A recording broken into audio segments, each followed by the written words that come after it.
Welcome to the Becker County Master Gardener's Rambling Rose. Today I'd like to talk to you a little bit about different kinds of fruits that I have raised in my garden. The first I'll talk to you about is our grapes. We have several different varieties of grapes here. First off, you notice they're on a trellis. And again, I've talked to you about trellising before, but pretty much whatever works for you. But it's nice, they can have something to grow on. There's air circulation around that they can, if you get too tight, they can get disease too, because they do need to dry out if it's been real wet and things like that. There's a few different varieties on this trellis. We have the betas on that side, and actually I had got that start from my mom. They've had the beta grapes for a long time. Betas are used for jelly making, wine making, juice making. I use them for juice and jellies. And then this last year, we just put in a few grapes, Valiant and King of the North. And those are also recommended. Where we live here, the zone is zone 3B. And so when you are looking for different varieties of fruit trees, grapes, that zone is so important to know what can make it through our hard winters. So again, it was betas, King of the North, and Valiant are the ones that we've had a good success with, and there's lots of others out there too. These are all a real purple grape and pretty bitter, but very, very productive. I don't know if you'll be able to see, but it's just loaded with grapes right now, and they do need water. So when we are watering the garden, we always make sure that it gets watered here also.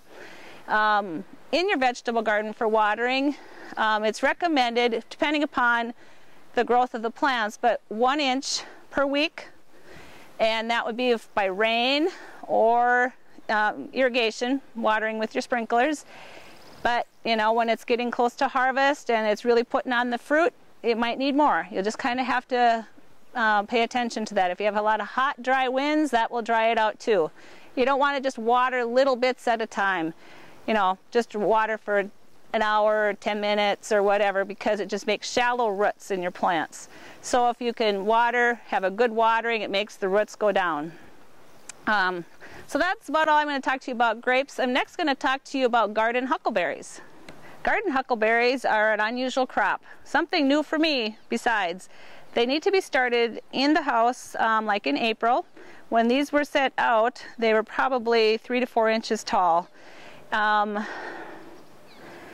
They produce a berry that is a 1/2 to 3/4 inch, and I was told that for each plant that I have, I'll have enough berries for 1 pie. So that's 5 pies if I can get these guys to live. They grow about 2 feet tall, so I think they're about done growing. Next you'll see flowers on them, and then that's where the fruit will start in. They have a jet black berry, and it'll be green to start with. My first year, so I can't tell you exactly, but they'll be green to start with, and then when they do get black, then you're supposed to wait a couple weeks and then pick them. If you would pick them before them, I understand they're toxic. But after that, then you just cook them up and you can use them in preserves, making gems, jellies, or pie. That's what we're going to try. So it's always fun to try new things in your garden, and I think that's half the fun of gardening, is just messing with different things. I've raised sweet potatoes, I've tried peanuts, some of those things that just aren't real common in the garden, your normal vegetable garden. But it is a lot of fun just to do different things. So when the seed catalogs come in February, January, February, I always am looking at them. It's like, oh, what am I going to try this year? Sometimes it's different kinds of melons, raising large ones, raising different seedless, whatever it may be. It's just kind of fun. It's just a lot of fun. Gardening is a fun hobby, plus you get food at the end of it. Great. Thanks. You guys have a great day, and we'll talk to you again soon.